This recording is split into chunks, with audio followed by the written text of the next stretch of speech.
Coucou, bonjour mes amis, bonjour mes chers abonnés. J'espère que vous allez bien. Moi, je vais super bien par la grâce de Dieu.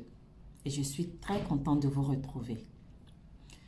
Les amis, je voudrais donner mon point de vue, ma part sur le problème de M. Moreau. Mais bien avant, je vais juste vous faire écouter une petite partie de la version de M. Moreau. Et par la suite, nous allons aussi écouter l'interview du DG du CHU de Cocody.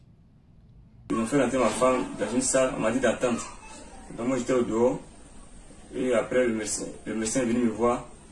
Il me dit où est le papier qu'on vous a donné pour qu'on vous envoie ici. Donc j'ai donné le papier et après ça ils m'ont plus rien dit. Ils m'ont plus rien dit.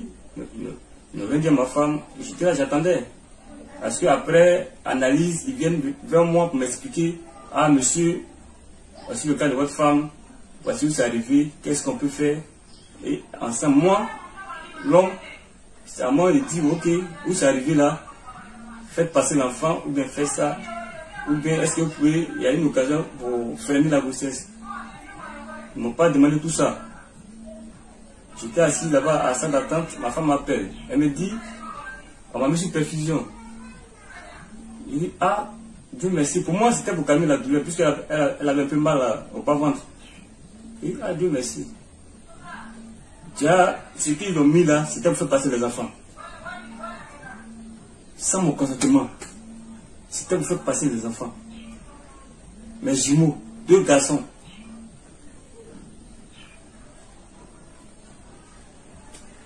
Depuis arrivé, les enfants sont sortis. Dieu merci, les enfants sont venus au monde vivants. Ils n'étaient pas morts.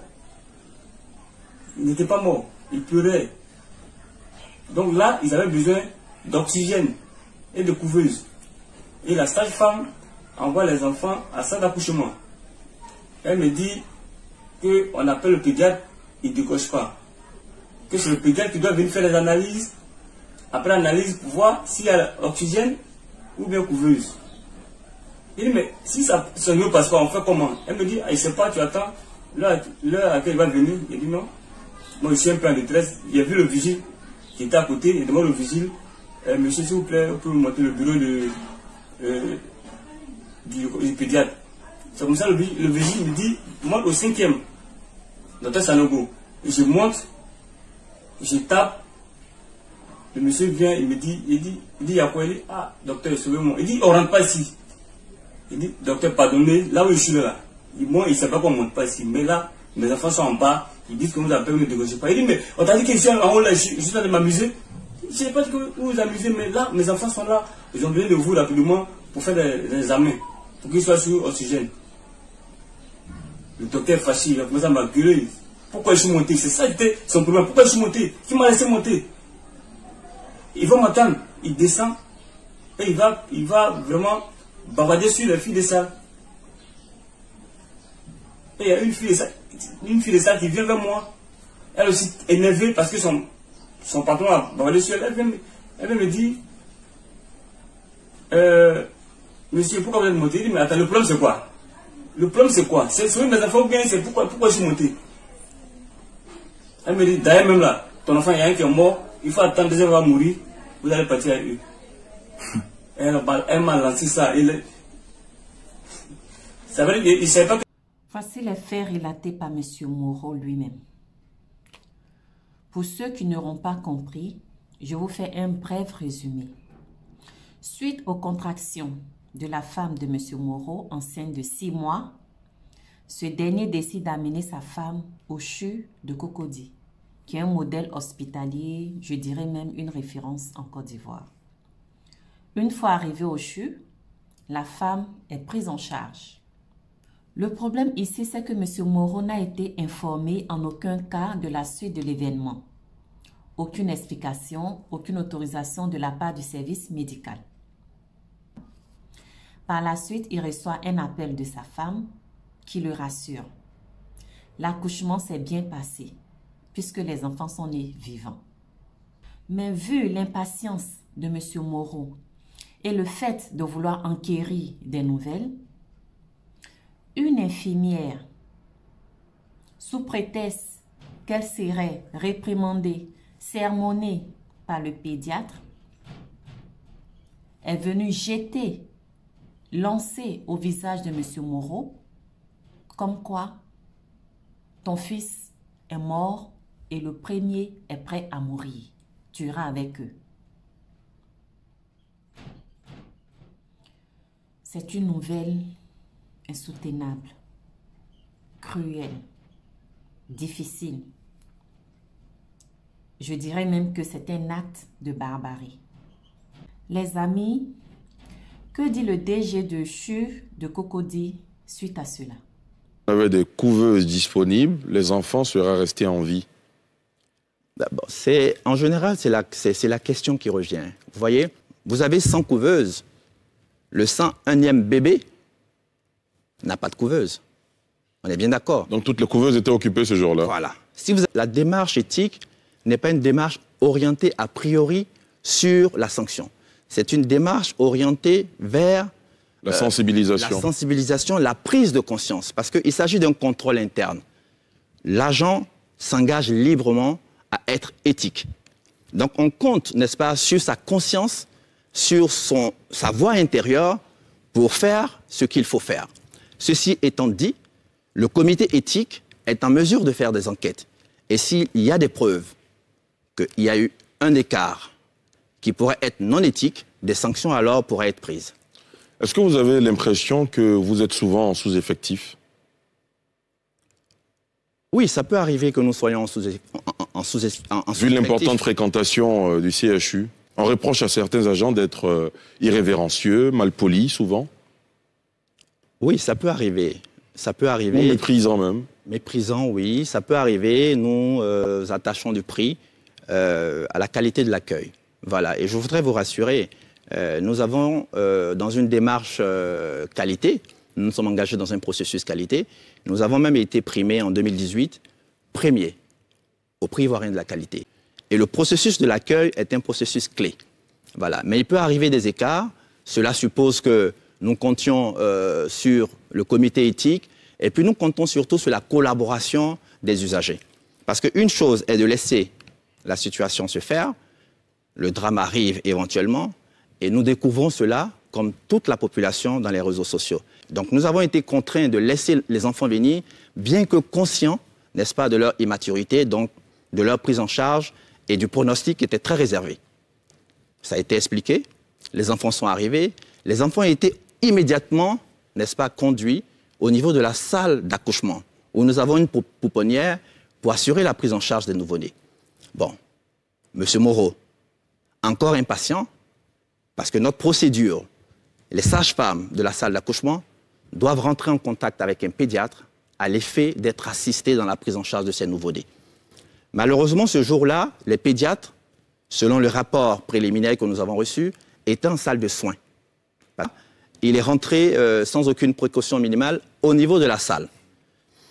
Ce que les médecins ont dû lui faire, comme ça, lui faire remarquer, mais les médecins ont désigné l'un de leurs pour l'accompagner jusqu'en salle d'accouchement, pour la prise en charge éventuelle de ces nouveau-nés. Mais compte tenu du contexte médical difficile, nous n'avons pas pu conserver les nouveau-nés qui étaient arrivés. Voilà. Parlons maintenant du plateau technique du CHU de Cocody. Il est dans quel état? Le plateau technique du CHU de Cocody a besoin d'être amélioré parce que nous sommes dans une dynamique d'amélioration continue. Vous disposez de combien de scanners? Nous avons un scanner. Fonctionnel? Le scanner est en panne actuellement. Voilà, parce que justement, ça peut arriver. Mais je vous confie que nous sommes dans un processus d'acquisition d'un deuxième scanner. Donc aujourd'hui, nous avons 13 salles opératoires bien équipées. Maintenant, nous avons quelques difficultés à les faire fonctionner pour des questions de ressources humaines. Et nous avons quelques difficultés justement à assurer la maintenance de façon globale de tous nos équipements. Il faudrait... Très bien. La prochaine question nous dit pourquoi sur 7 ascenseurs, il n'y a qu'un seul qui fonctionne. Une question de Salifou. Les ascenseurs sont en réhabilitation. Le CHU de Cocody date de 50 ans. La dernière réhabilitation faite, c'est en 98, donc ça fait près de 26 ans. Les ascenseurs ont une durée de vie. Malheureusement, la Côte d'Ivoire ne fabrique pas d'ascenseurs. Nous avons 2 ascenseurs qui sont actuellement au port, 2 nouveaux ascenseurs. Un plan de changement des ascenseurs est prévu. Jusqu'en 2022, nous aurons les 7 ascenseurs revus et réparés. Très bien, voilà qui est précis. On vous rappellera en 2022, hein, dans un autre sans réserve, pour faire le contrôle. Monsieur le directeur du CHU de Cocody, merci pour votre interview. Mais de tout ce que vous avez dit, j'ai retenu une seule phrase. Ça peut arriver. Ça peut arriver. Toutes les couveuses sont occupées. Le personnel est sous-effectif. Les pédiatres qui ne sont pas disponibles. Le scanner qui est en panne. Pour un hôpital de référence. Et j'entends dire, ça peut arriver. Ça peut arriver.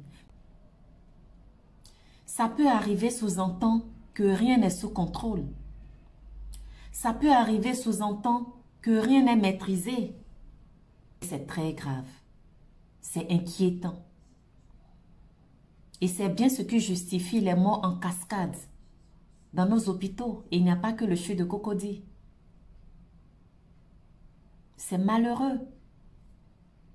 Le plateau technique a besoin d'être amélioré. Le scanner, un seul scanner et qui est en panne. L'accueil est désagréable. Aucun sens de l'accueil. Aucune organisation professionnelle. Les ascenseurs sont en panne. En fait, c'est le système médical. Le système même qui est défaillant.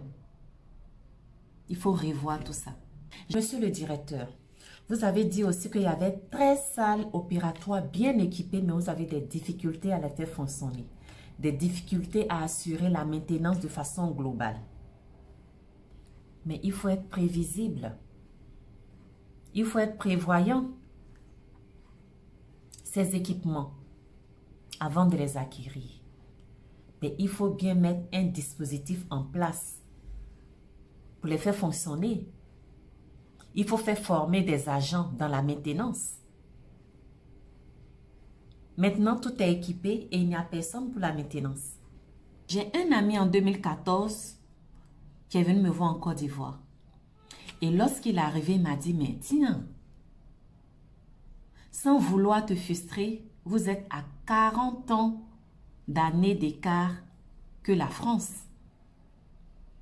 Mais sincèrement, depuis que moi-même je suis en France ici, j'ai compris cela. Vous voyez les amis, j'ai eu, lorsque je suis arrivée ici en France, je devais faire une opération.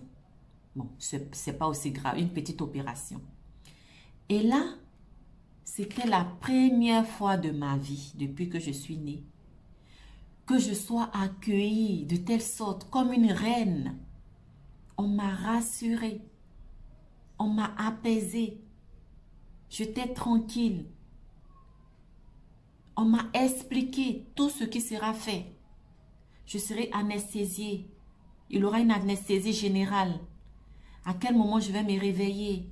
Le moment de récupération. À quel moment je pourrai rentrer chez moi? On m'a tout expliqué. Et encore par la suite, il y a eu des infirmiers qui sont venus chez moi pour me traiter, pour me soigner. Et avec le respect, avec un respect vraiment que je n'ai jamais eu dans mon pays. Jamais.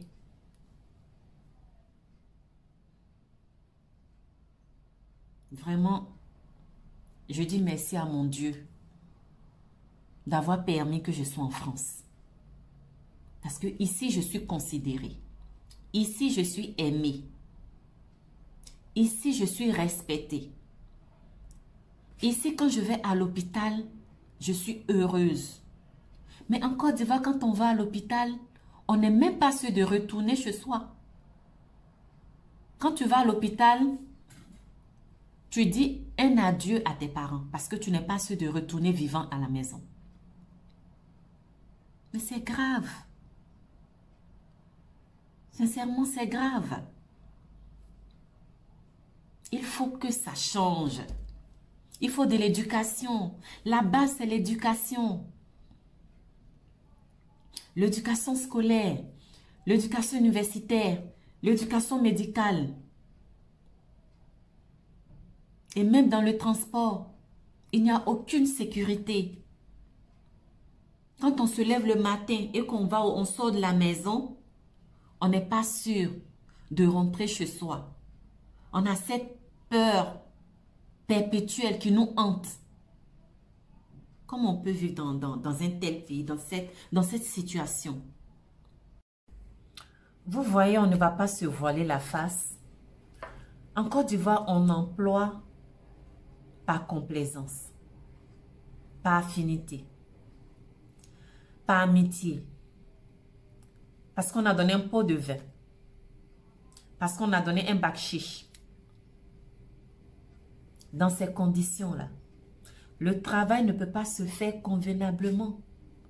Le travail ne peut pas se faire avec amour. Non. Il faut qu'on évolue. Il faut qu'on sorte de ces mentalités de favoritisme. Il faut qu'on emploie par mérite. Il faut employer son parent, son ami. S'il a les diplômes, s'il a la compétence, s'il le mérite. Mais vous employez vos parents à longueur de journée. Ils n'ont aucun niveau, aucune compétence. Ils ne maîtrisent rien, aucun sens de l'accueil. Pas d'organisation professionnelle. Est-ce qu'on est vraiment émergent? Est-ce qu'on est vraiment émergent? Pour terminer, pour le problème de M. Moreau, il faut situer les fautes. Il faut pointer les fautes et les responsabilités. S'il s'agit ici d'une bévue monumentale, il faut que le ou les responsables soient sanctionnés. Parce que sans sanction, on va demeurer dans la nullité, dans la médiocrité. Et on ne va pas avancer. En toute chose, c'est l'éducation. Il faut aller à l'école. Il faut aller à l'école. Les amis, je vais m'arrêter ici. Merci de m'avoir suivi jusqu'à la fin. Si vous avez aimé cette vidéo, je vous prie de vous abonner, de la liker, de la partager et que les mentalités changent